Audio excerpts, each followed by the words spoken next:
दोस्तों, श्री शिव जी की कृपा यदि व्यक्ति को प्राप्त हो जाए तो मनुष्य के सारे बिगड़े काम बनने लगते हैं। और श्री शिव जी की कृपा प्राप्त करने का कलयुग में सबसे अच्छा माध्यम है श्री शिव जी की कथा को सुनना।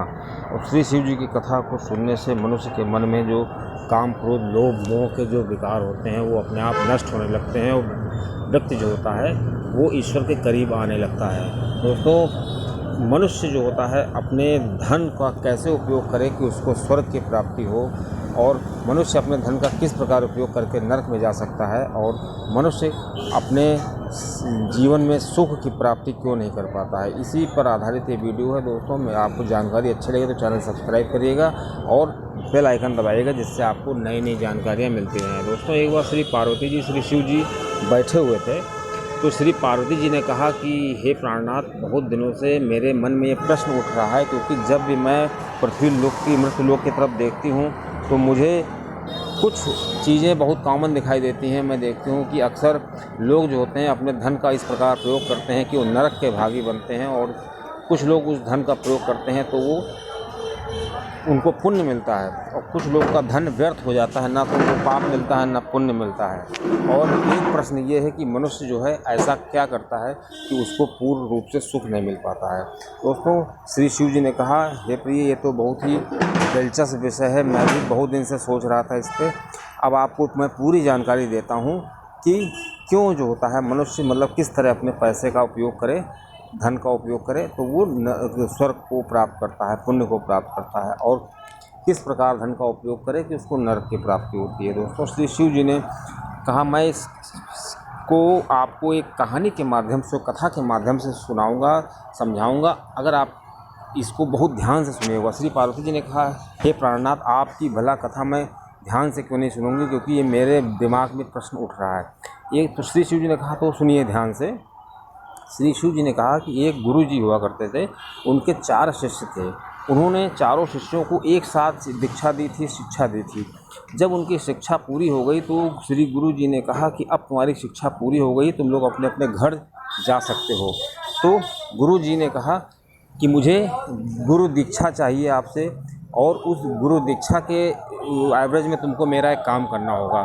तो सभी जो शिष्य थे वो कहने लगे, ठीक है गुरुजी, आप मुझे काम बताइए, मैं उस काम को करूँगा, आप बताइए मुझे क्या करना होगा। तो गुरुजी ने कहा कि आप सभी लोगों को मैं 3-3 रुपए दे रहा हूँ, और इन तीनों रुपए का आपको उपयोग करना है जैसा मैं बताऊँगा। तो उन शिष्यों में दिलचस्पी थी कि ये बताइए 3 रुपए का उपयोग किस प्रकार करें। तो गुरुजी ने सबको बुलाया, कहा कि 3 रुपयों में से 1 रुपया तुमको अब पे खर्च करना है कि अब खरीद के लाना, और जो दूसरा रुपया है उससे तुम तब खरीद के लाना, और तीसरा जो रुपया है उससे ना अब लाना ना तब लाना। तो उसने कहा, गुरुजी ने, कि अब तुम लोग जा सकते हो। तीनों लोग मार्केट में निकल गए, बाज़ार में निकल गए, बहुत देर तक घूमते रहे, और काफ़ी घूमने के बाद भी दुकानदारों से जाके कहते, मुझे 1 रुपये का अब दे दो। दुकानदार कहता, अरे 1 रुपये का अब कैसे मिलेगा।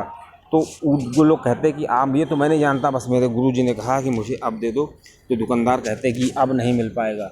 इसी तरह तीनों शिष्य चारों दिशाओं में गए, और चारों दिशाओं में लगभग सभी दुकानों पर पूरा दिन भ्रमण करते रहे, लेकिन ना उनको अब मिल पाया ना तब मिल पाया, और ना तो अब मिल पाया ना तो तब मिल पाया। लेकिन उसमें जो एक शिष्य था वो बहुत कुशाग्र बुद्धि का था। उसने सोचा कि गुरु जी ने गुरु दीक्षा के रूप में इसको मांगा है, तो ज़रूर इसमें हमें अपने दिमाग का प्रयोग करना होगा।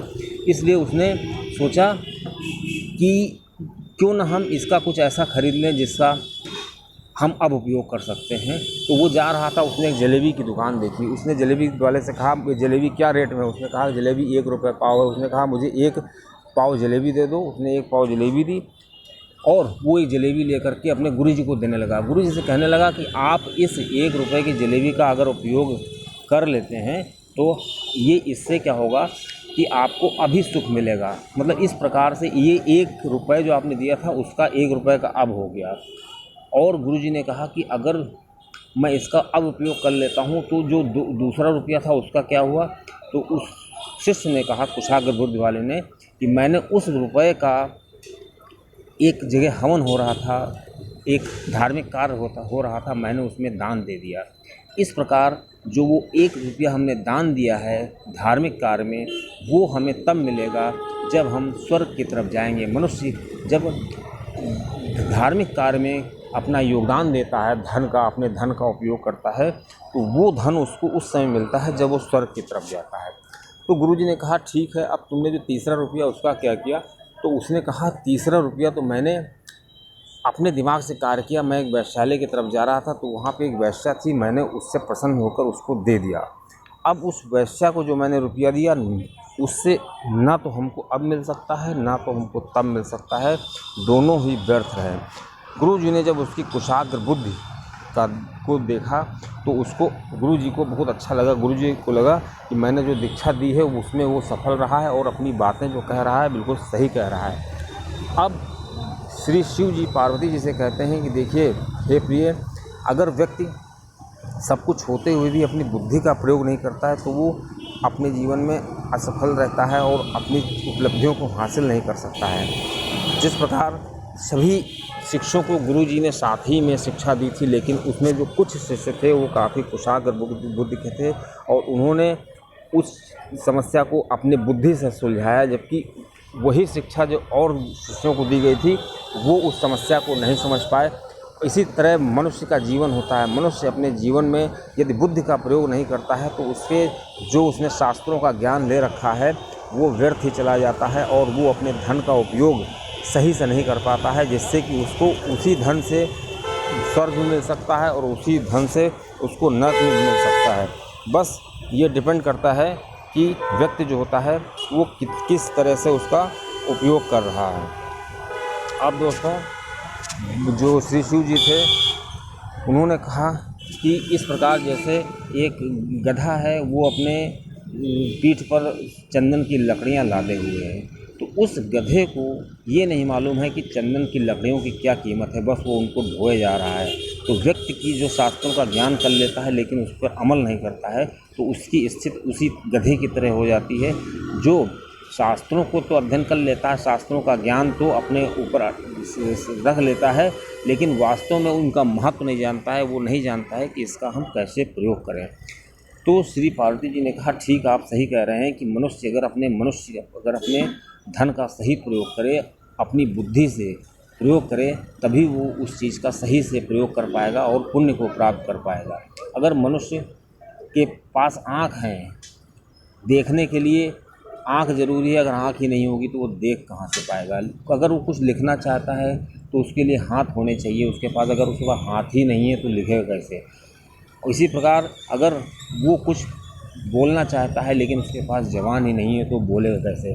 इस प्रकार श्री शिव जी ने कहा आपके दोनों प्रश्नों का उत्तर मिल गया। अब आपका जो आखिरी प्रश्न था कि मनुष्य जो होता है उसको सुख क्यों नहीं मिल पाता है, तो श्री शिव जी ने कहा मैं इसको आपको एक कहानी के माध्यम से समझाऊंगा कि एक जंगल में एक शिकारी हुआ करता था और वो शिकारी जो होता था वो अक्सर जाता था जंगल में और तोता पकड़ने का काम करता था। और वो एक पेड़ पर तोते रहा करते थे, आम का पेड़ था, और उन जब पेड़ के नीचे वो जाता था तो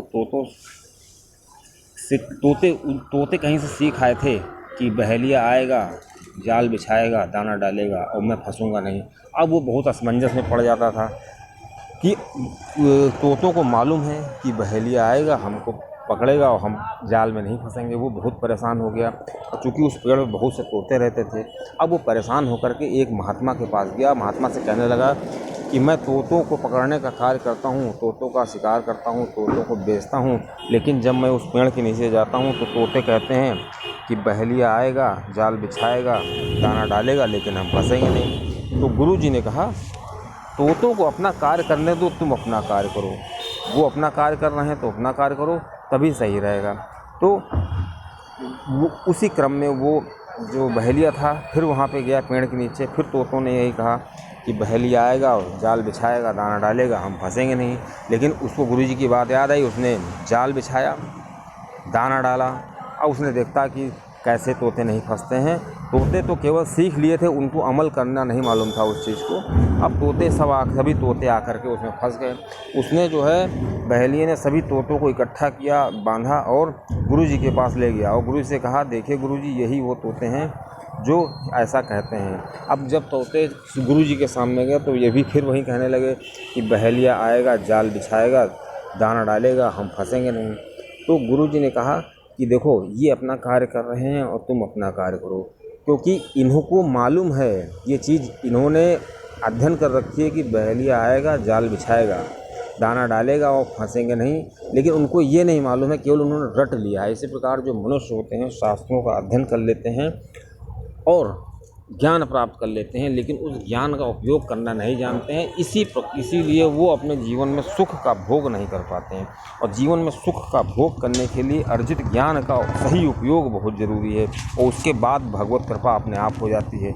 लेकिन मनुष्य जो होता है जीवन भर विभिन्न प्रकार के अनुभव लेता है या कहीं से ज्ञान प्राप्त करता है, उस ज्ञान को वो अपनी पीठ पर उसी तरह लादे रहता है जिस प्रकार कि कोई जानवर जो है अपनी पीठ पर कुछ बोझ को लादे हुए जाता है और बोझ को वहाँ पे गिरा देता है। वो ये नहीं जानता है जानवर कि जो हम पीठ पर लादे हुए हैं उसका क्या महत्व है, वो सोना है या चांदी है या अनाज है। बस वो जो व्यक्ति होता है जो ज्ञान को अर्जित कर लेता है लेकिन ज्ञान का उपयोग करना नहीं जानता है, उसकी हालत ठीक उसी तरह होती है। इसीलिए व्यक्ति को अपने जीवन में जो ज्ञान अर्जित करना चाहिए उस ज्ञान का सही उपयोग करना भी आना चाहिए। और जितना व्यक्ति अपने दिमाग का प्रयोग करेगा, ज्ञान को अर्जित करेगा, उसको उतनी ही संतुष्टि मिलेगी और वो उतना ही धन अर्जित कर पाएगा। और जितना ज़्यादा मनुष्य के पास धन होगा वो आधुनिक युग में उतना ज़्यादा सुखी होगा। इसलिए श्री शिव जी श्री पार्वती जी से कहते हैं कि ये रहा आपके तीसरे प्रश्न का उत्तर कि मनुष्य जो होता है वो सभी मनुष्य संसार में सुखी क्यों नहीं होते हैं। तो इसका उत्तर यही है कि जो मनुष्य होता है अपने ज्ञान का सही प्रयोग नहीं कर पाता है, जिसकी वजह से वो अधर्म में रह जाता है और ज्ञान का सही उपयोग न होने की वजह से वो ज़्यादा धन अर्जित नहीं कर पाता है। अब श्री शिव जी ने पार्वती जी से कहा कि हे प्रिय, क्या आपको तीनों प्रश्नों के उत्तर मिल गए? जो आपने तीनों प्रश्न हमसे पूछे थे कि कौन सा व्यक्ति होता है जो अपने धन से पुण्य की प्राप्ति करता है और कौन सा व्यक्ति ऐसा होता है जो धन से नरक की प्राप्ति करता है, और जो तीसरा आपका अंतिम प्रश्न था कि जो संसार है उसके जो मनुष्य होते हैं वो धन क्यों नहीं खर्च कर पाते, सुखी क्यों नहीं रह पाते और अब सभी सुखी क्यों नहीं होते हैं। तो इस प्रकार ये तीनों प्रश्न के उत्तर आपको दे दिए। क्या आपको कोई संशय है?